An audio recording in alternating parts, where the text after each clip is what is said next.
At bilang ganti, ginagawa naman niya ang kanyang tungkulin sa kahit na anong gawaing maisip niya. Pagtatapat pa ni Simenyo na sa loob ng halos 2 dekada, binuhay siya nito sa pamamagitan ng pagbebenta ng repolyo at iba't ibang uri ng gulay. Yun lang kasi ang alam na trabaho ng matanda, kaya naman kahit mahirap, wala na itong magagawa. At sa pagsapit ng taong ito, malusog siyang nakarating sa edad na 19 anyos. Marami na rin siya noong kaibigan, pero sa kabila ng lahat ng yun, hindi niya pa rin pinababayaan ang matanda.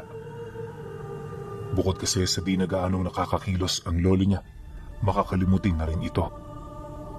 Kaya naman, hindi na yun basta-bastang iniiwan ng mag-isa sa bahay. Siyempre, mahirap na. Lalo na't ang aksidente ay walang pinipiling oras at lugar. At ang pag-aalala niyang yun, ang naging daan para magalit ang iilan niyang mga kaibigan. Ano na si Menyo? Tanda-tanda mo na, takot ka pa rin sa lolo mo. Tsaka sandali lang naman tayo eh. Hindi tayo ron gagabihin. Sumama ka na, para naman makapagsaya ka.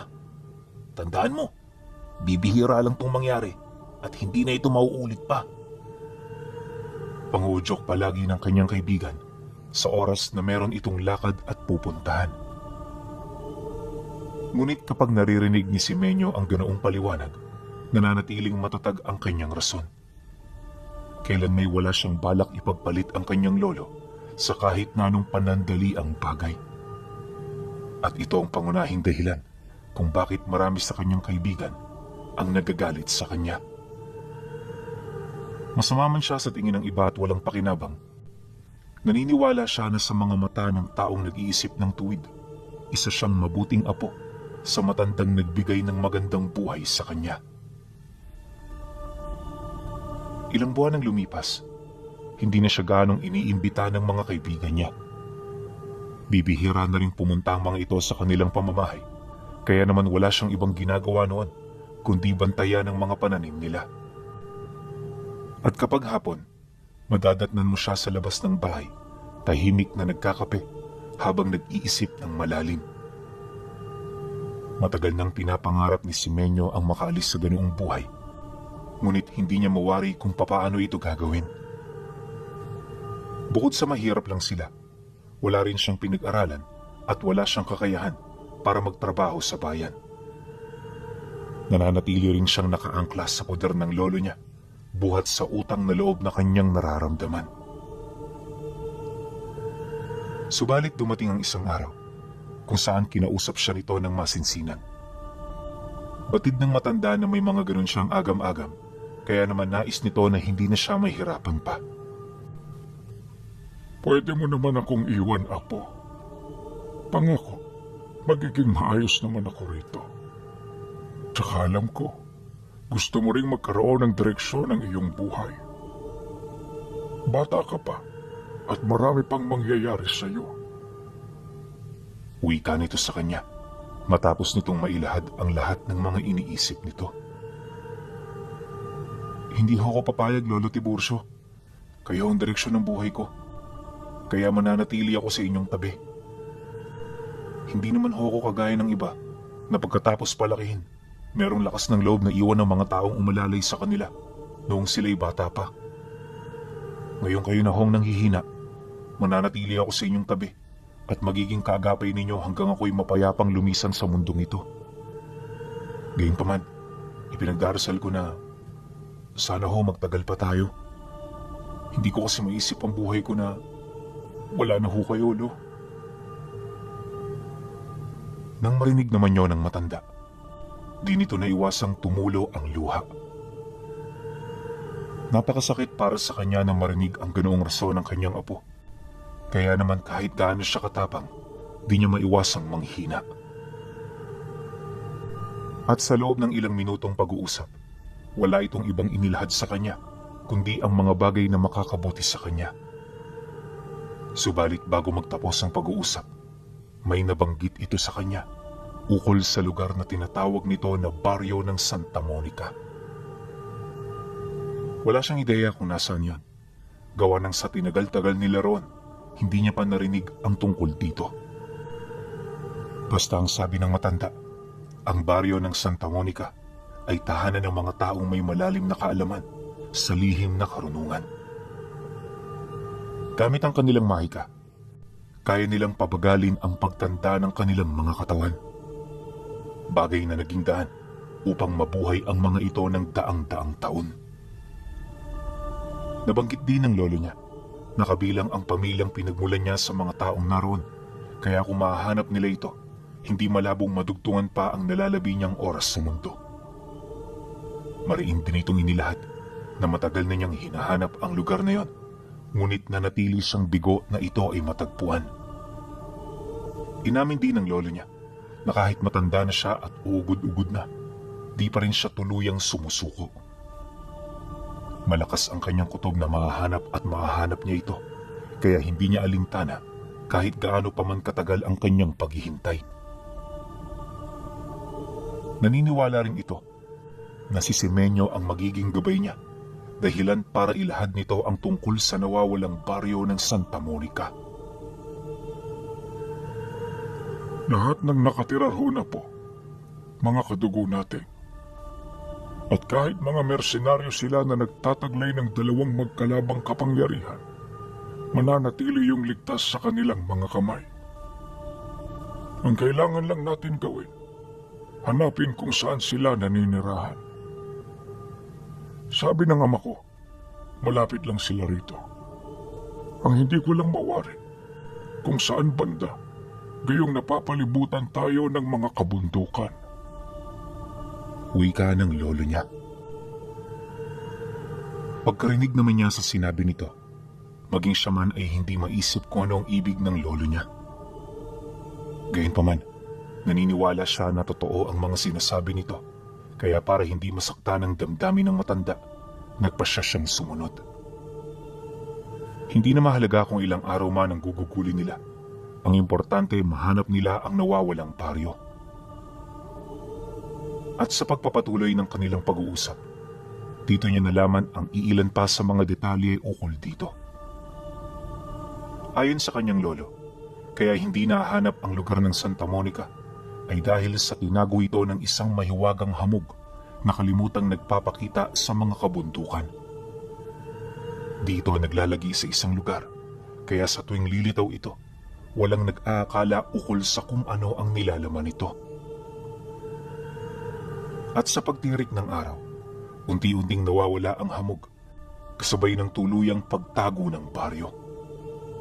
Ito ang pangunahing rason kung bakit mapapasok mo lamang ang Santa Monica kapag umaga at kapag hapon.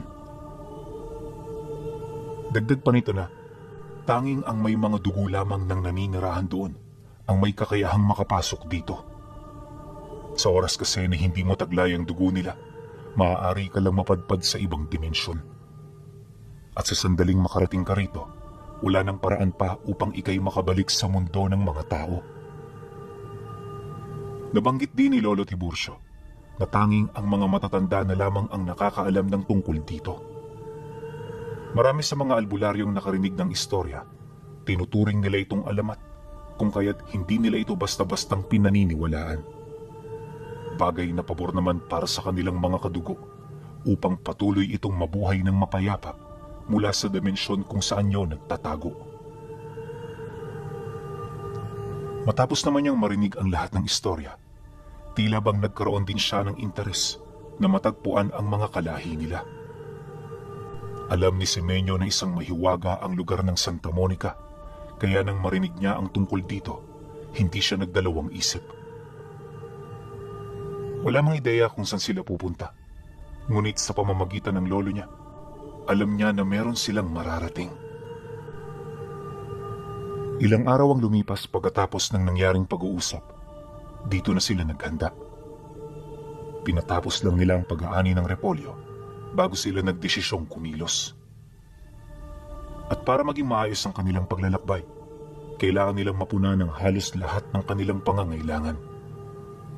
Doble-doble ang trabahong ginawa noon ni Semenyo para lamang maibigay ang lahat ng hinihinging kailangan ng kanyang lolo. At makalipas lamang ang isang linggo, Handa na ang lahat ng kailangan nila. Pagsapit ng huling gabi bago ang kanilang pag-alis, dito na nagpaalam ang lolo niya sa mga kapitbahay nila. Hindi naman ito sinabi kung saan sila pupunta, kaya naman walang ideya ang mga ito sa kanilang mga gagawin. Pagkatapos nun, natulog sila ng mahimbing at bago pa man tumilaok ang manok, kasalukuyan na silang naglalakad patungo sa isang bundok na nagsisilbing pagitan ng dalawang baryo. Matarik at hindi madali ang daan patungo rito, kaya naman halos abutin sila ng 2 buong araw makatawid lang. Dagdag alalahanin din para sa kanya ang kalagayan ng lolo niya, kaya naman halos mayat maya ang kanilang naging pahinga. Nang marating nila ang Karatig Baryo, nagpahinga na muna sila roon ng halos 2 araw. Matagal-tagal man ito pero obligado siyang maghintay, gawa ng yung lolo niya noon. Halos gabi-gabing sumasakit ang tuhod dahil sa rayuma. Kung kani-kanino na rin niya ito ipinatingin, pero walang umepektong lunas. Ayon sa lolo niya, ang tanging makakagamot sa karamdaman niya ay ang pagtungo nila sa baryo ng Santa Monica. Dagdag pa nito na, mas mainam na huwag niya nang pansinin ang nararamdaman nito, kaya imbis na magpahinga, nagpatuloy lang sila sa pag-usad. Pero lo, paano naman ho natin gagawin yan? Hirap na nga kayong lumakad. Tsaka isa pa, sabi mo hindi tayo pwedeng humingi ng tulong sa iba. Alangan naman ho na pasanin ko pa kayo. Pabalang na sagot niya rito. Ngunit nang marinig ito ng matanda, laking gulat na lamang niya nang sumang-ayon ito. Ayon sa lolo niya, malapit-lapit naman din sila, kaya hindi na nila kailangan pang magdala ng gamit. At ang tanging gagawin ni Simencio, pasanin niya ito sa kanyang likod. Mahirap yon, pero kampante ang matanda, gawa ng malaki naman ang di hamak ang kanyang katawan. Batak din siya sa trabaho, kaya sigurado ito na baliwala sa kanya ang pagpasa nito. Matapos naman niyang marinig ang lahat ng yon, kahit gulong-gulo ang kanyang isipan, hindi siya tumutol. Ramdam niya kasi ang pagnanais ng lolo niya na makarating sa lalong madaling panahon sa baryo ng Santa Monica. Kinabukasan, agad naman silang nagpaalam sa kakilala nito sa baryo. Nang makalayo na sila rito, abot langit naman ang pag-aalala niya, gawa ng yung lugar na tinatahak nila, bagong-bago sa paningin niya. Halos wala na rin siyang ideya kung saan sila naroon, pero sa kabila nito pilit niyang sinunod ang matanda. Pagtungtong ng hapon, nang marating nila ang paanan ng isang matarik na bundok, laking gulat na lamang niya nang makasilay sila ng makapal na hamog mula sa pinakatuktok nitong bahagi. Kung titingnan, napakahiwaga ng lugar na yan, buhat sa pinaghalong hamog na nagkukulay itim at asul. Pagsilay naman dito ng lolo niya, bigla itong humalakhak, sabay wika sa kanya ng, Sa wakas, apo, narating na rin natin ang lagusan patungong baryo. Magmadali ka, dahil kapag hindi natin yan haabutan, lilipat yan ang lokasyon kinabukasan. Nang marinig naman niya ang sinabi nito, di na siya nagsayang pa ng oras. Ang kaso lang, malayo pa man sila sa paanan, umulan na ng malakas. Dumilim ang paligid at sinabayan nito ng malalakas na kulog at kidlat. Halos wala na siyang makita noong mga oras na yan, pero nagpatuloy pa rin siya sa pag-usad hanggang sa unti-unti ninyang napapansin na medyo tumatarik na ang dinaraanan nila. At sa puntong yun, nasisiguro na niyang nakapasok na sila sa parte ng bundok. Kaso lang, sa tagal ng pag-usad nila sa ulanan, medyo nagpuputik na ang dinaraanan niya. Dumudulas na rin ang dala niyang tsinelas, kaya naman nung medyo alangan na siya, wala siyang pagpipilian kundi ito ay iwan. Pagkatapos ipinagpatuloy niya ang pag-usad hanggang sa marating na niya ang tuktok ng bundok. Sa pagkakatanda ni Simenyo, 5 oras niya itong tinahak bago marating ang pinakatuktok nito. Gabi na rin nung narating nila ang lugar, pero kahit papaano labis pa rin siyang nagpapasalamat gawa ng naroon pa rin ang hamog na kanilang hinahanap. Pagsilay naman ng matanda sa unahang bahagi ng tuktok kung saan nagsisikumpulan ang mga hamog, dito na ito nagsimulang lumakad papalapit. Mahina man ang paa ng lolo niya, hindi ito sumuko hanggang sa mahawakan na nito ang hamog. At sa isang kisap mata, nakita nila ang kahil na liwanag na bigla na lamang bumalot dito. Paunti-unti nahawi ang makapal na parte nito hanggang sa kalaunay meron silang nakitang pinto na gawa sa alapaap kung sisipatin. Napakahiwaga nito, kaya naman itong si Simenyo hindi na halos makapagsalita, dala ng matinding pagkamangha sa mga bagay na kanyang nakikita. Ilang minuto pa ang lumipas, wala na rin siyang nagawa kundi ang sumunod sa lolo niya. Pagpasok nila sa pintuan, dumaan sila sa isang mahabang pasilyo ng liwanag. Para itong walang katapusan, pero nagpatuloy sila. Noong una, nabibilang niya pa ang oras ng kanilang pagpasok roon, pero sa katagalan, tila bang nawala na siya sa panahon. At sa pagpapatuloy ng kanilang pag-usad, pakiramdam niya 100 taon na ang lumipas. Walang katapusan ang lagusan, kaya paunti-unti, nawawalan na siya ng pag-asa na makalabas dito. Ngunit kapag tinitingnan niya ang lolo niya, nanunumbalik ang kakarampot na pag-asa na minsan nang nawala sa kanya. Naniniwala siyang alam nito ang kanilang ginagawa. Kaya naman kahit malabo na ritong makalabas, hindi niya pinagdudahan ang lolo niya. At pagkaraan pa ng ilang oras, tuluyan na nga nilang narating ang kabilang ibayo ng pasilyo. Ayon sa kanya, nung medyo dumidilim ang dinaraanan nila, nabanggit ng matanda na yun na ang hudyat na malapit na silang makarating sa dulo. Pagkasambit nito ng mga kataga, dito nila nasilayan ang isang lumang pinto na binabalot ng alapaap. Pagbukas nila rito, bumungad sa kanila ang isang maliit na baryo na katulad ng baryo kung saan sila nagmula. Literal na wala yung pinagkaiba, maliban sa mga individual na doon ay nakatira.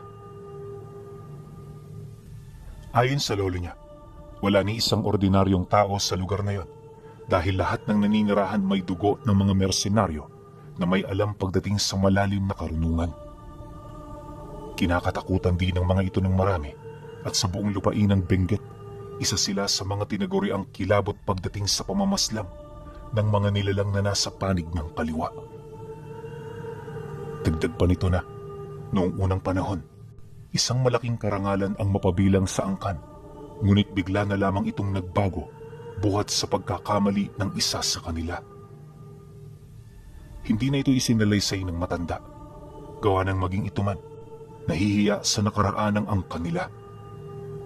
Kaya nang mapansin ito ni Simenyo, hindi na siya nagpumilit pa na magtanong. Alam niya sa kanyang sarili na sapat na ang kanyang mga narinig, kaya naman pinili niyang makontento. Matapos ang naging pag-uusap, nagpatuloy na sila sa pag-usad. Ayon kay Simenyo, na magmula noong nakapasok sila sa baryo ng Santa Monica, para bang lumakas ang katawan ng lolo niya. Yung tipong parang wala na tong iniinda. Nakakagulat man, hindi niya ito gaanong pinansin hanggang sa sila'y makarating sa sentro ng baryo. At sa loob lamang ng ilang segundo, nakuha nila ang atensyon ng marami. Di pa man yun nakakalapit, kapansin-pansin na para sa kanya ang kakaibang kasuotan ng mga ito. Lahat ng naninirahan sa baryo ng Santa Monica, nakasuot ng pulang kasuotan na may hahalin tulad mo sa kasuotan ng mga katutubo. Yun nga lang, imbis na borda ang iyong makikita, kapansin-pansin ng mga tampok ng bato na animoy kaisa ng mga sinulid na bumubuo rito. At ang mas nakakapagtaka pa sa lahat, parang merong iisang modelo ng kasuotan ang lugar na yon. Nakakagulat man itong masilayan, minabuti niyang maghintay sa kung ano ang ikikilos ng lolo niya. Hindi nagtagal, kagaya ng inaasahan, merong lumapit sa kanilang matandang lalaki na may mahabang puting buhok. Taliwas sa mga taong nakapalibot sa kanila, wala itong suot na pang-itaas na damit. Ngunit kahit ganoon ang estado ng taong yon, kapansin-pansin ang kwintas nitong gawa sa pangil ng kung anong hayop.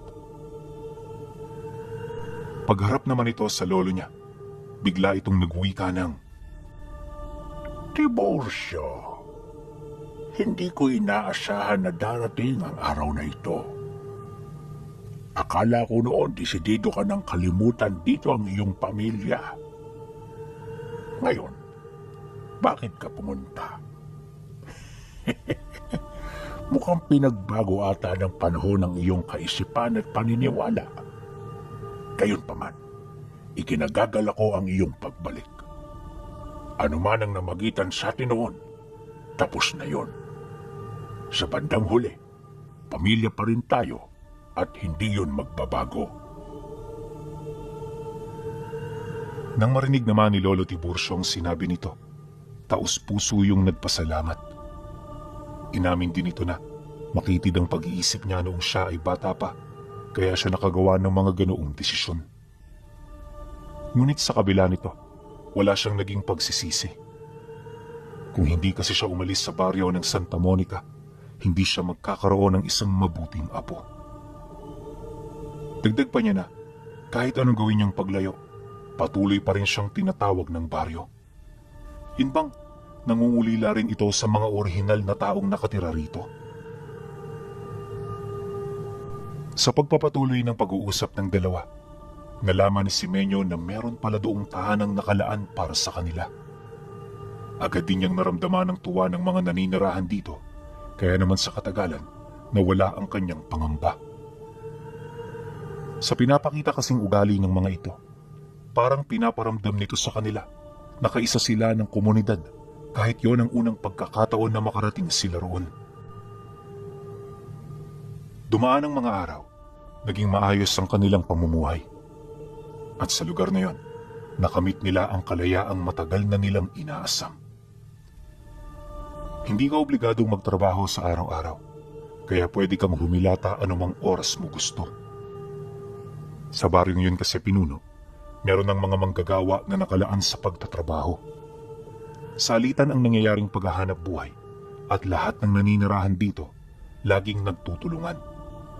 Wala sa isip nila ang lamangan, kaya kung anong meron ng isa, meron ng lahat.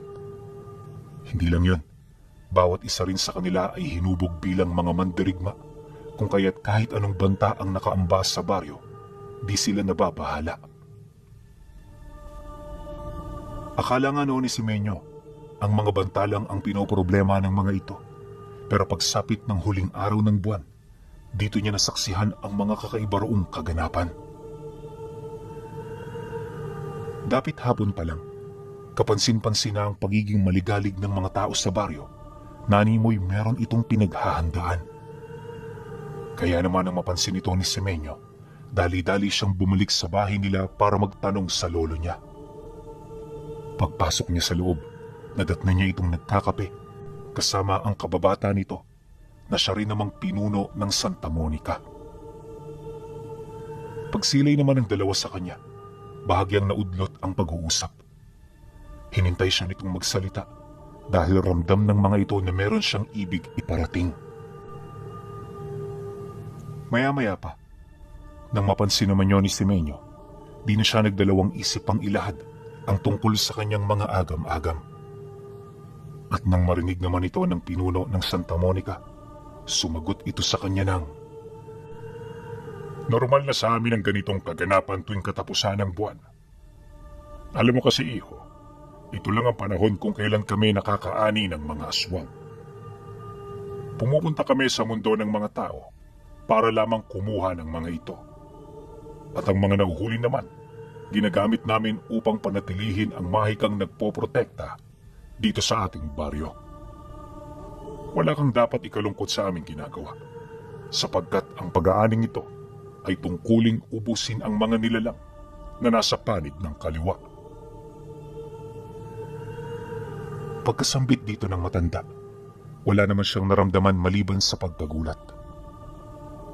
Alam niya kasi sa kanyang sarili na hindi ito nagsisinungaling sa mga bagay na sinasabi nito.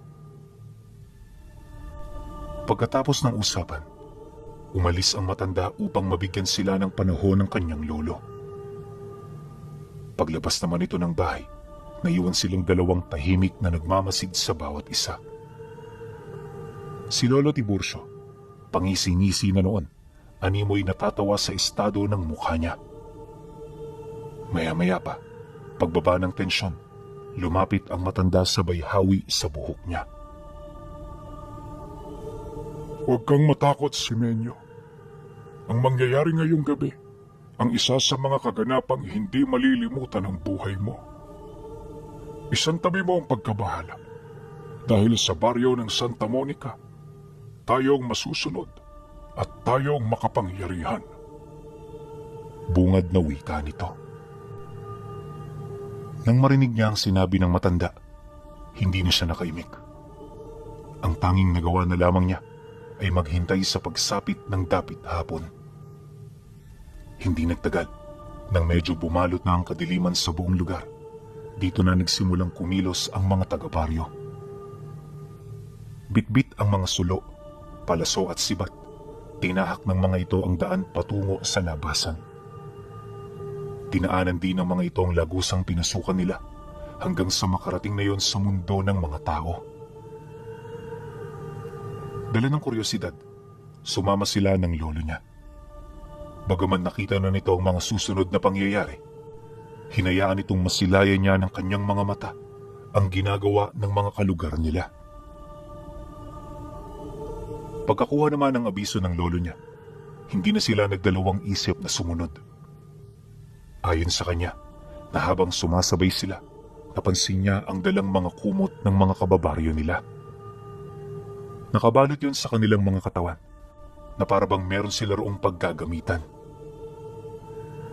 Hindi nagtagal, nang makalabas na sila sa lagusan, nadatnan niya ang kanyang sarili na nakatayo sa tuktok ng isang matarik na bundok.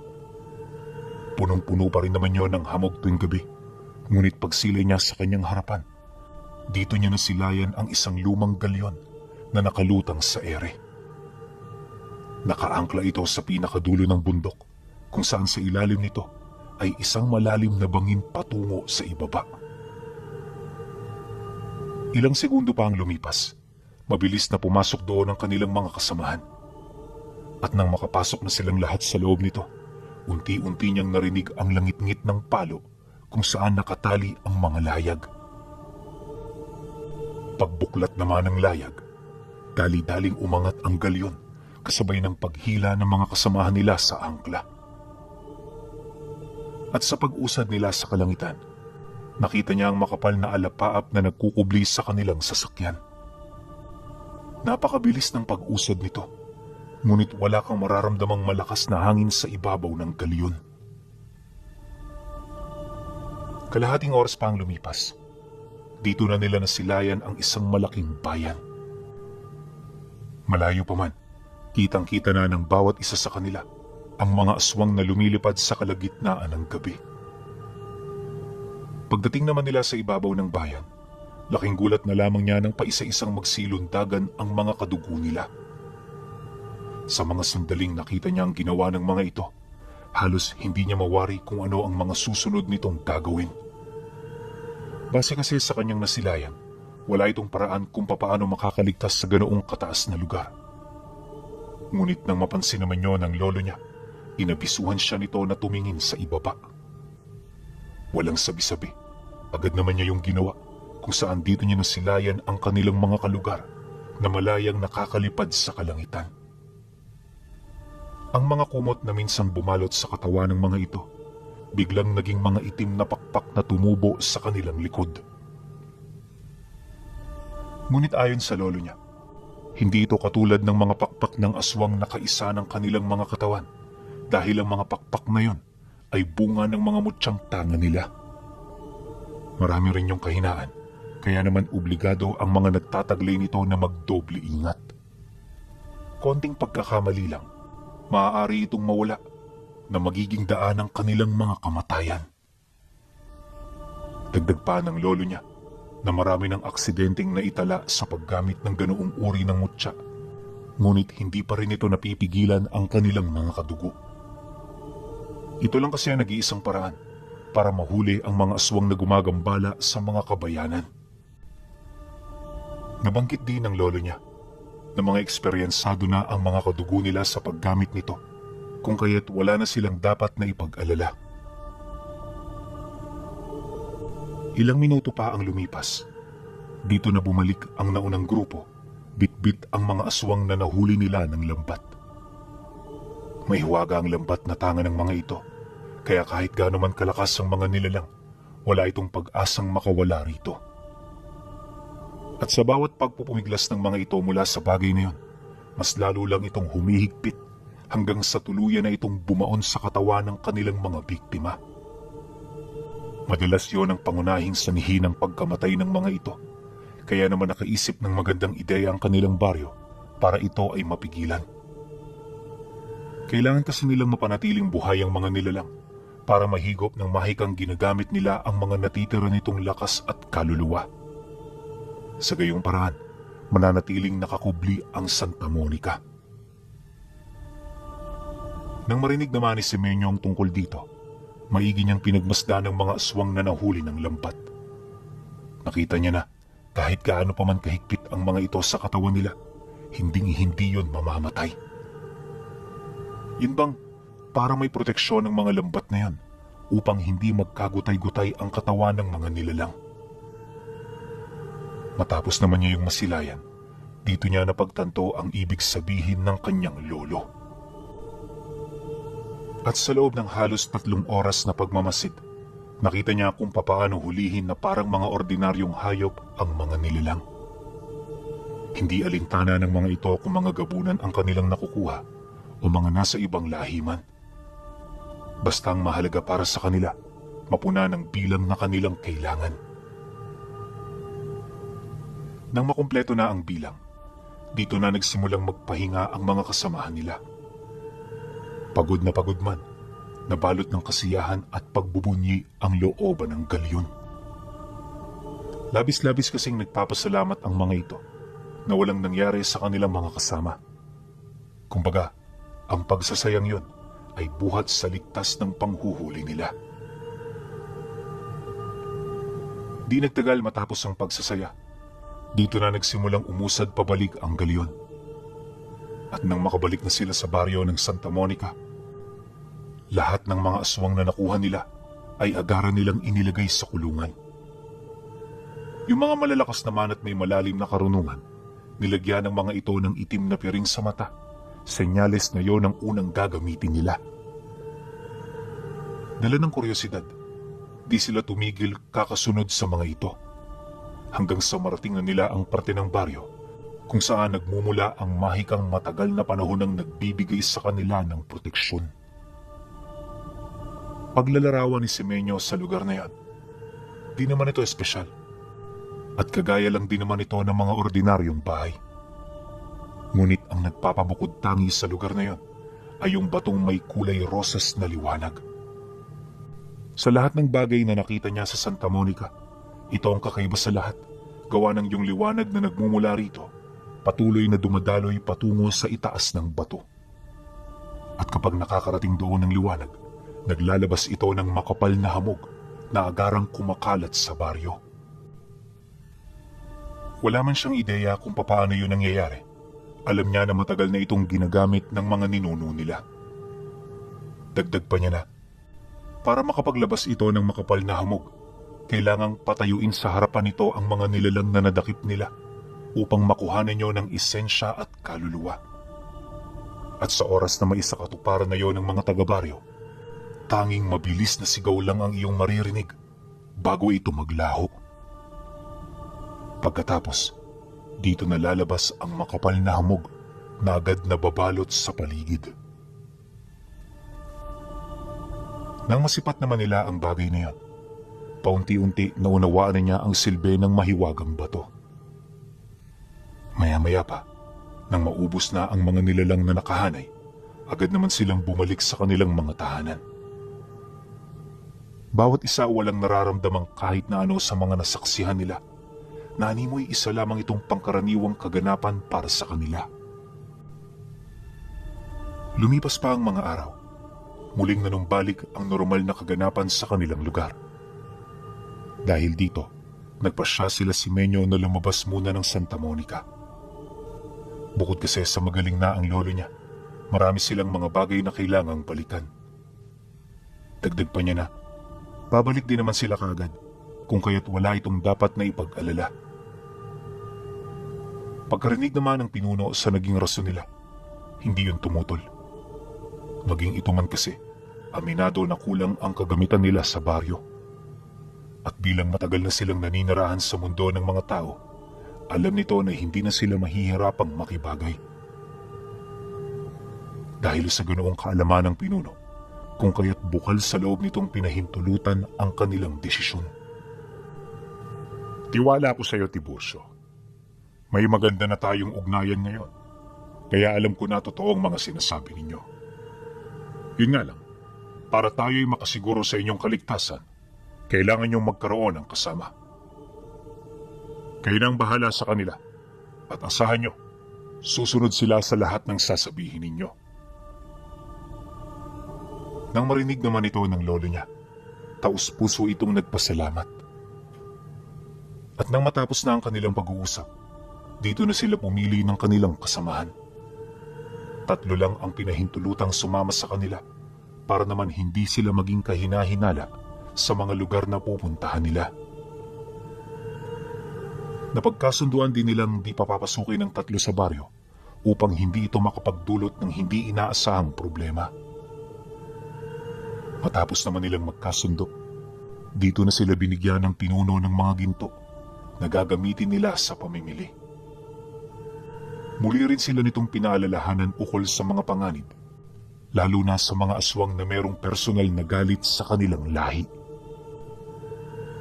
Matapos naman yung mailahad ng pinuno, nagbigay galang na ang kanilang mga kasamahan bago umalis. Hindi naglaon. Paglabas nila ng Santa Monica, dali-dali naman silang naghanap ng daan patungo sa pinakamalapit na baryo. Yun muna ang prioridad nila upang maging ligtas ang pangkat nila pagsapit ng gabi. Ang kaso lang, dahil sa layo ng kanilang distansya, hindi sila kaagad nakarating. At sa halip na mapadpad sa baryo, nakarating sila sa isang maliit na nayon kung saan bilang lamang ang mga tao. Pagdating nila rito, agad naman silang humanap ng matutuluyan hanggang sa meron na rin silang nakita. At sa tulong ng kanilang mga mutya, di ito naging posible. Ora mismo nakilala nila ang mga ito, kaya naman dito na nila nalaman kung ano ang kasalukuyang sitwasyon ng lugar. Ayon sa padre de pamilyang nagpatuloy sa kanila, maganda naman ang pamumuhay doon. Yun nga lang, kapag sumasapit ang gabi, merong mga nilalang na nagpaparamdam. Minsan na yung may nakuha sa kanila, kaya gano'n na lamang ang nararamdaman nilang takot. Mariin din itong inilahad na kapag sumapit ang 5:00 ng hapon, wala ka nang makikita sa kanilang naglalakad sa labas. Lahat nagtatago na sa loob, pilit pinakikiramdaman ng buong paligid. Dagdag pa nito na, maya-maya lang darating na ang nilalang, kaya hanggat maaari iwasan nilang lumikha ng kahit na anong ingay na makakaagaw ng atensyon nito. Matapos naman itong makapagwika, agad na sila nitong inutusan na tumungo sa kanilang mga silid. Pinatay na rin ito ang gaserang nagbibigay liwanag sa kanila, kasabay ng mga paalala. Ano man ang marinig niyo sa labas, huwag niyo nalang pansinin. Hayaan niyo na lang. Lilipas din yan. Pagkasambit nito ng mga kataga, agad nitong isinarado ang pinto. Dumilim na rin ang kwarto, kaya naman dali-daling kumuha si Lolo Tiburcio ng lampara para sindihan ito.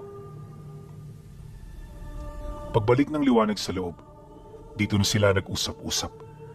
Pinagplanuhan nila ng maigi kung papaano huhulihin ang mga nilalang nang hindi nasasaktan. Batid kasi nilang marami pa itong nabiktima, kaya naman kung may uuwi nila ito sa kanila, malaki ang maitutulong nito sa pangkubli ng baryo.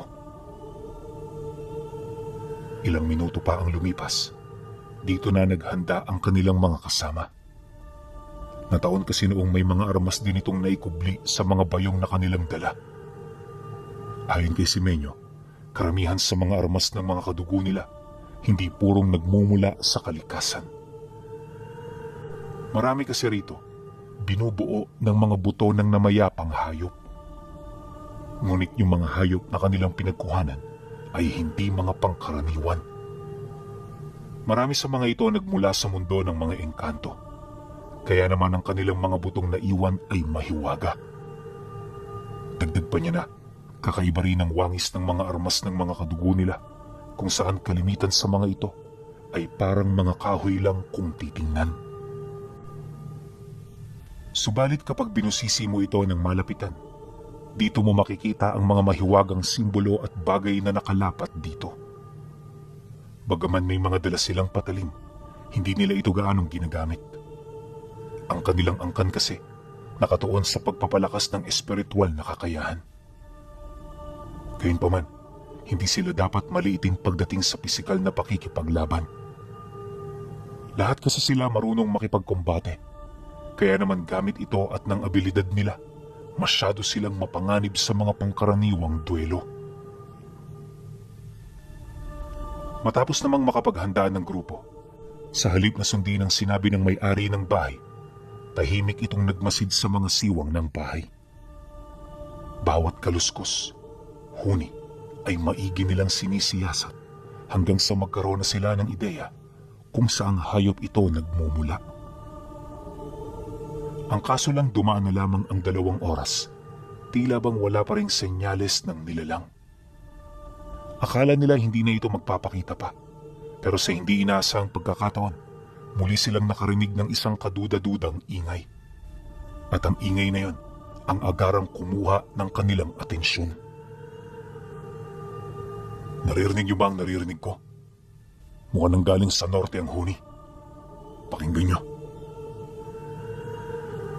Pagkasambit nito ng isa sa kanilang mga kasama, agad silang napasilip sa direksyong itinuturo nito sa kanila.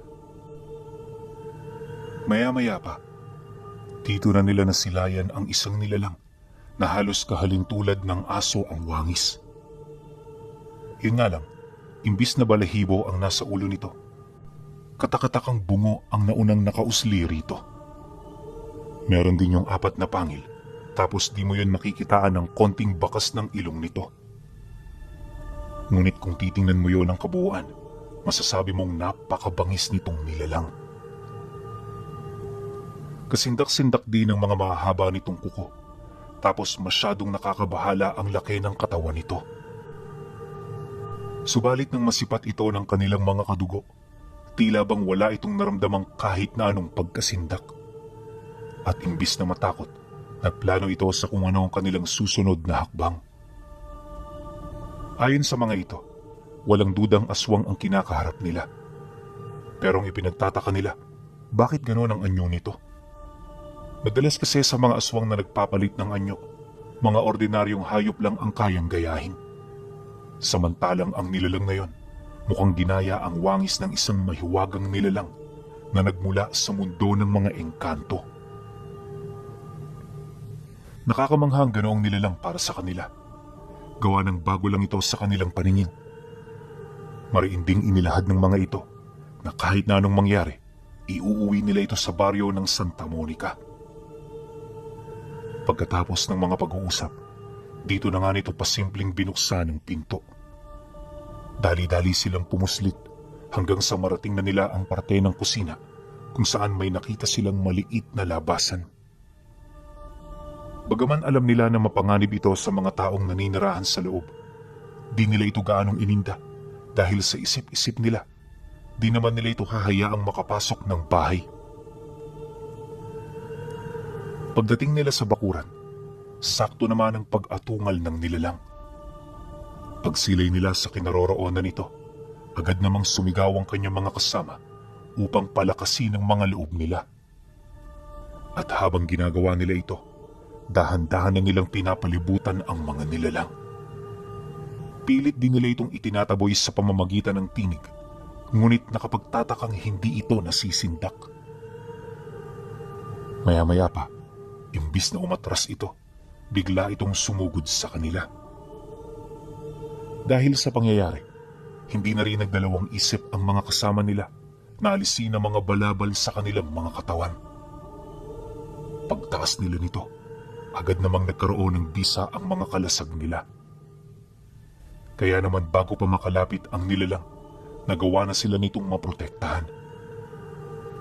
Halos paulit-ulit sinubukan ng nilalang na yon na basagin ang hindi nakikitang harang, pero naging bigo ito. Gaano man kalakas ang puwersang ipinapamalas niya, hindi ito sapat para mapanghibabawan nito ang karga ng mga kadugo nila. Hindi nagtagal, nang makahanap na ng pagkakataon ng kanilang mga kasama, dahan-dahan naman yung umusad hanggang sa masukol na nito ang nilalang. At mula sa kanilang posisyon, walang patid nila itong pinag-uundayan ng saksak. Lahat ng dala nilang armas ibinato nila rito, kung kaya't wala na rin yung nagawa kundi ang manghina.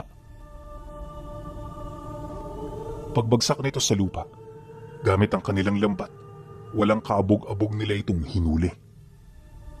Pagpalupot ng lambat sa katawan nito, agara naman yung humigpit hanggang sa hindi na ito makakilos pa. Matapos ang pangyayari, napilitan namang magpalit anyo ang aswang upang magmakaawa. Ngunit sa kasamaang palad, hindi ito pinaunlakan ng pangkat. Bawat isa walang balak na iwan ito buhay man o patay. At para naman hindi sila mahirapan sa pagbitbit sa nilalang, ginamitan nila ito ng mahika upang mapaliit ang mismong anyo nito. Matapos nila yung maisakatuparan, agad nila itong inilagay sa bayong kasama ng kanilang mga mahihiwagang sandata. Hindi rin nila alintana kung nagmamakaawa ito sa kanila dahil ang paningin nila rito walang pinagkaiba sa mga demonyong matagal na panahon na nilang nililipol. Hindi naglaon. Pagbalik ng katahimikan sa paligid, dito na naglakad ang grupo pabalik sa loob ng bahay. Walang nakakaalam sa ikinilos nilang yan, kaya naman kinabukasan, maayos silang nakaalis doon. Pagdating naman nila sa bayan, sumalubong sa kanila ang napakaraming taong mananaod. Nakakamangha ang ganoong sitwasyon, pero normal na ito para sa kanilang maglolo. At habang abala sila sa pamimili, nanatili sa labas ng bayan ang tatlo. Gayunpaman, kahit hindi sila nito nakikita, meron pa rin itong ugnayan sa kanila. Makalipas pa ang kalahating oras na paglilibot, nabili na nila si Menyo ang iilan sa mga kailangan nila. Ayon sa kanya, na noong mga sandaling yun wala silang napapansing kakaiba. Napakatahimik ng paligid, animoy walang nagbabadyang panganib. Ngunit pagdating ng tanghali, nang makalikom na sila ng sapat na kagamitang dadalhin papauwi, may nakita silang grupo ng mga kababaihan na kanina pang nagmamasid sa kanilang dalawa. Tahimik lang ang mga ito, ngunit kapansin-pansin ang panlilisik ng kanilang mga mata. Maya-maya pa, nang medyo kakaiba na ang pakiramdam niya, dito na nagdesisyon ng lolo niya na umalis. Bukod kasi sa parami na ng parami ang mga kalaban nila, kapansin-pansin na rin ang kakaibang kilos ng mga ito. Yun bang, meron itong ginagawa para bitagin silang dalawa. Siyempre, hindi naman yun papayagan ng lolo niya, lalo pat wala silang dalang kahit na anong armas para proteksyonan ang mga sarili nila. Hindi naglaon. Paglabas nila ng bayan, sumalubong ang tatlo nilang kasama. Manoy Tiburcio, bilisan nyo na dahil mukhang dinadagsana tayo ng mga kalaban. Hindi namin sukat akalain na ganito ang mangyayari, kaya naman mas magandang umalis na tayo rito. Nang marinig naman nila ang sinabi nito, di sila nagdalawang isip na sumunod. Bukod sa medyo mapanganib na ang kanilang sitwasyon, aminado silang mahihirapan silang makatakas sa oras na mapalibutan na sila ng mga nilalang na yon. Dahil dito, nagmamadali naman silang umalis ng bayan. Ang problema lang, ilang kilometro ang layo rito may nadatnan silang maliit na baryo na merong nakatirang ilang pamilya. Tahimik ang lugar, ngunit paglagpas nila rito, bigla na lamang nagliwanag ang gamit ng kasama nila na may kakayahang makasilay sa mga mangyayari sa hinaharap. Paghawak naman ito rito, bigla itong napahinto nang masipat sa pagitan nito ang mangyayari sa baryo. Lahat ng pamilyang naroon mamamatay, kaya naman agad itong inilahad ng kasama nila sa lolo niya.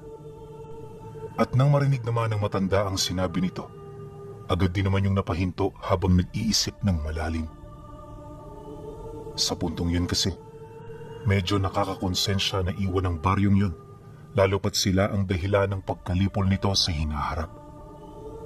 Aminado rin si Lolo Tiburcio na hindi niya ito mapapahintulutan, kaya naman dali-dali itong nagtanong sa kanilang mga kasamahan ukol sa maaari nilang magawa. Ngunit nang marinig nito ang sinabi ng matanda, nakayuko namang sumagot ang isa sa mga ito ng,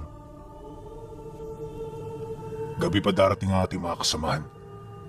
Kung mananatili tayo rito hanggang hating gabi, may posibilidad na merong malagas sa ating grupo. Hindi kami takot mamatay, ngunit kayo ang inaalala namin dahil sa oras na kami bumagsak, paniguradong kayo ang susunod. At kapag nangyari ang bagay na yan, kahit sa kabilang buhay wala kaming mukha na may haharap sa aming mga kamag-anak." Dahil sa sinabi nito, tila bang napaisip ang matanda. Kung tutuusin kasi, kahit napakalakas na ng tatlo, masyadong marami para sa kanila ang mga aswang na nagsikumpulan sa bayan. Hindi magiging madali na kalabanin ng mga ito kahit gamitin nila ang lahat ng armas na kanilang dala. Dagdag pa nito na magwawagi lamang sila kung makakarating ng mas maaga ang mga kasama nila. Ngunit sa oras na ito ay mabigo, wala na itong maaabutan sa baryo. Lahat sila roon malilipol ng mga nilalang at walang kahit ni isa ang makakaligtas sa grupo man nila o sa mga taga-baryo. Ilang minuto pa ang lumipas, bahagyang napatigil sa pag-iisip ang lahat. Nang marinig kasi nito ang naging opinyon ni Simeño, tila bang nagkaroon ng mga ito ng pag-asa. Ayon sa kanya, na kung hindi nila kakayanin ang mga nilalang sa direktang labanan, pwede naman nila itong bitagin.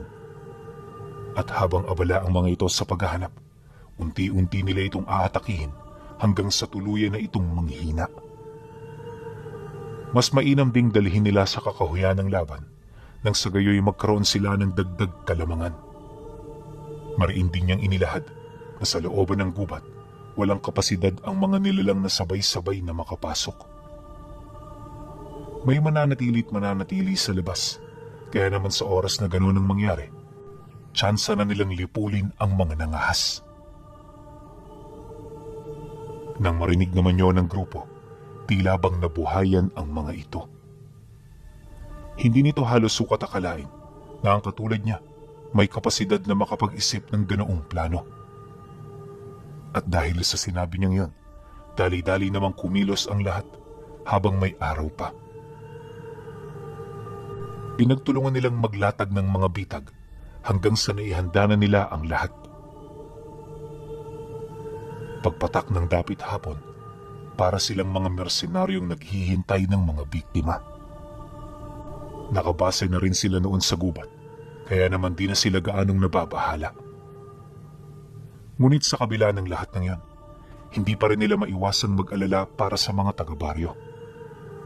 Aminado kasi sila na sa oras na salakayin ito, wala silang ibang magagawa kundi tanggapin ang realidad. Sa pagtalikod ng araw sa kalupaan, paunti-unti nakakarinig na sila ng mga atungal at kakaibang hunis sa paligid. Wala man silang nakikita, malakas ang kutob nila na nasa malapit lang ang mga nilalang. Marahil kagaya nila, naghahanda rin ng mga ito sa pagsalakay.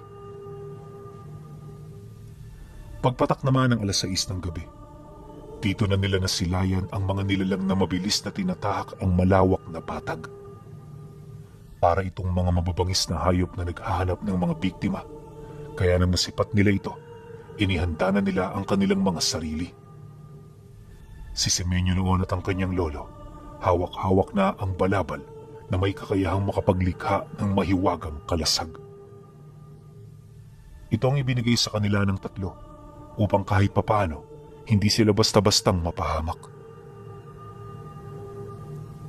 Sa estado naman ng kanilang mga kasama, bitbit ng mga itong pangunahing armas na dala-dala nila.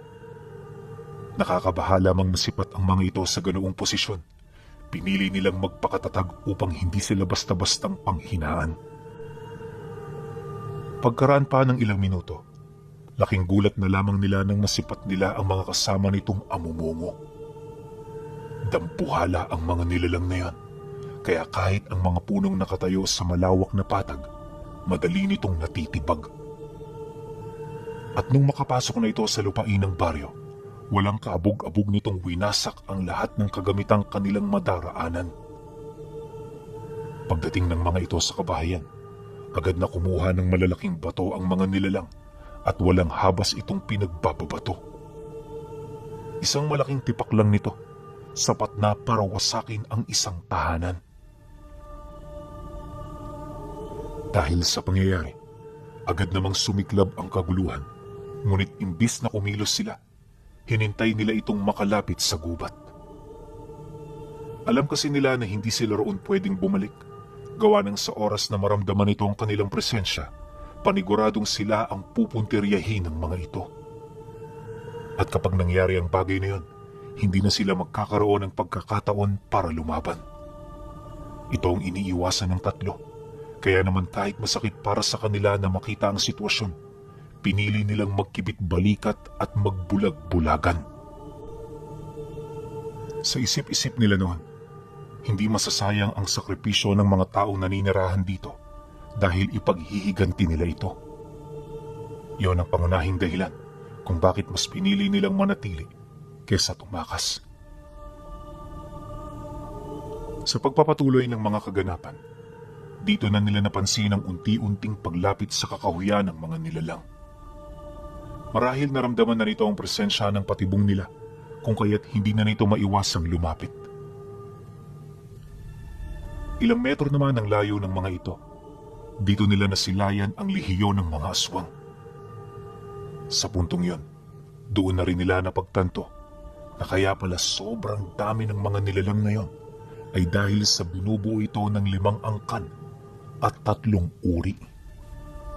Bagay na naging daan upang makapag-ipon ito ng mga mandirigmang halo-halo sa kanilang dugo.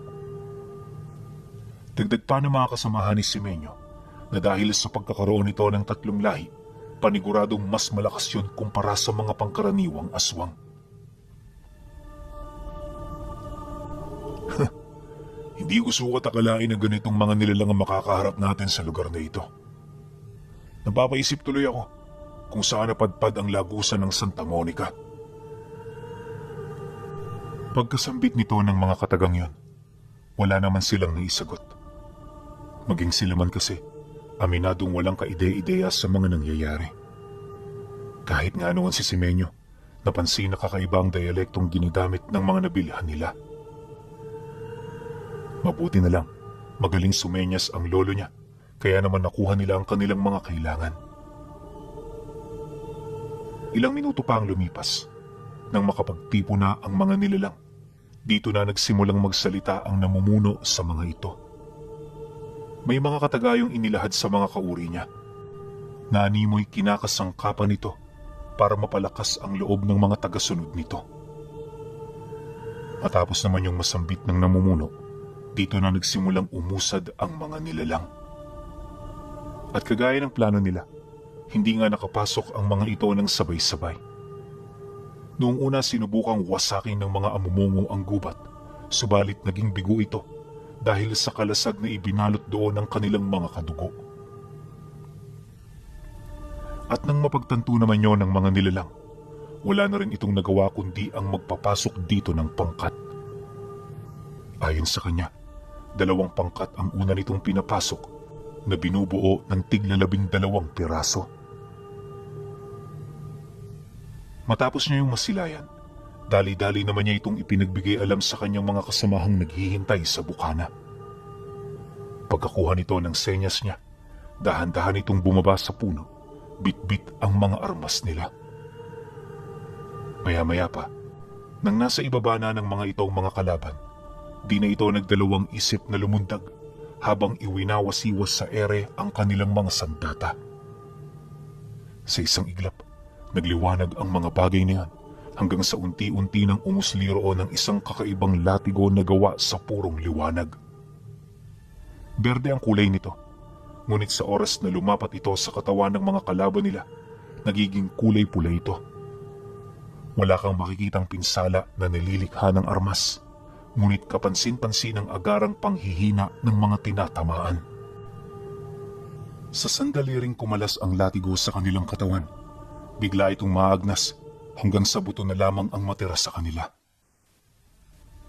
Matapos itong ipamalas ng kasama nila, doon din niya nakita ang dalawa na dalubhasa pagdating sa paglikha ng lason sa hangin at pagtawag sa mga nilalang na matagal nang pumanaw. Sa kumpas ng armas nito, kaya nitong palabasin ng mga pumanaw na hayop na kasalukuyang nakalibing sa paligid. Nakadepende rin sa nagtatangan kung ano ang wangis ng lilikhain nitong nilalang. Dahil sa pangyayaring yon, agad namang nabulabog ang grupo ng mga aswang. Sa isang kisap mata, nagkawatak-watak ang mga ito hanggang sa tuluyan na yung nalipol ng tatlo. Matapos naman nila yung mapaslang, kinuha nila ang mga ulo nito upang itapon sa labas ng kakahuyan.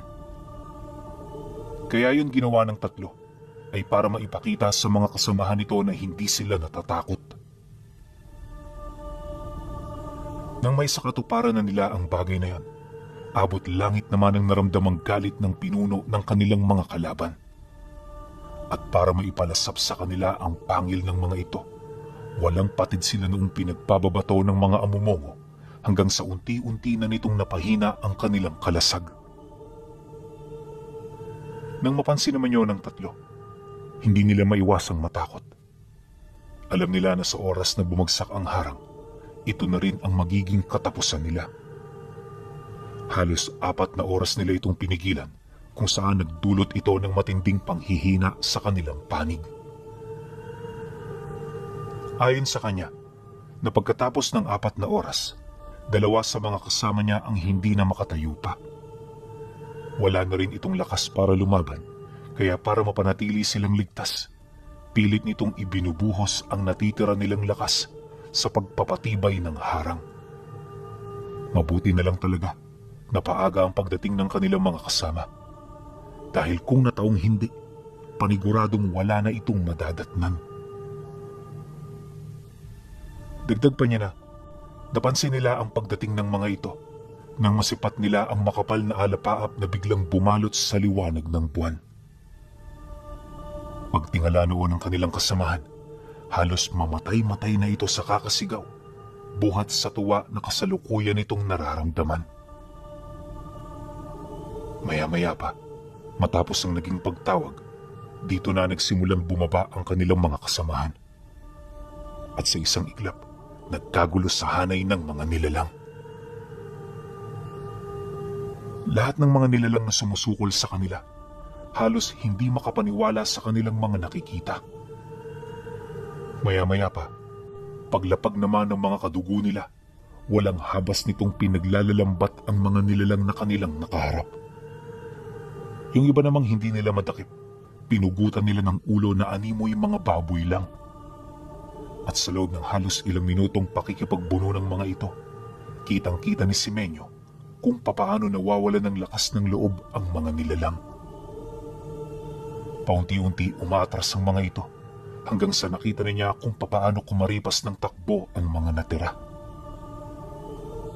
Pagsilay naman dito ng mga kasamahan nila, hindi na nila yun sinundan, gawa ng masyado na silang maraming isinakripisyo para sa digmaang naganap. Wala rin sa plano ang ganoong pagsalakay at aminado ang mga ito na napilitan lamang silang pumunta dahil sa ulat na natanggap nila. Matapos ang pangyayari, dali-dali sila nitong pinuntahan para matulungan. Habang pinapasakay sila ng mga ito sa galyon, naging abala naman ang iilan sa pagkuha ng kanilang mga huli. Pagdating naman nilang 5 sa itaas nito, bumungad sa kanila ang pinuno ng baryo ng Santa Monica. Kagaya ng inaasahan, nakasimangot ang mukha nito, indikasyon na hindi ito natutuwa sa kanilang ginawa. Dahil sa padalos-dalos ninyong desisyon, naalagay sa alanganin ng ating pamilya. Ngayong alam na ng mga nilalang na umiiral tayo sa iba't ibang lugar at panahon, hindi na magiging madali ang panghuhuli natin sa kanila. Gayunpaman, nagpapasalamat pa rin ako dahil walang nangyaring masama sa inyo. Tsaka na natin problemahin ang mga problema. Sa ngayon, ipagdiwang na muna natin ang tagumpay na ating nakamit. Salamat mga kapatid, at naging ligtas kayo sa kabila ng matinding panganib. Wika ng pinuno. Nang marinig nila ang sinabi nito, nawala ang kanilang mga alalahanin. Kahit papaano kasi, nakumpirma nila na hindi ito nagalit sa kanila. Dumaan pa ang mga araw. Dito na rin nalaman ni Simeño na hindi lang pala sa mga lugar naglalakbay ang lagusan ng baryo, bagkus pati na rin sa panahon.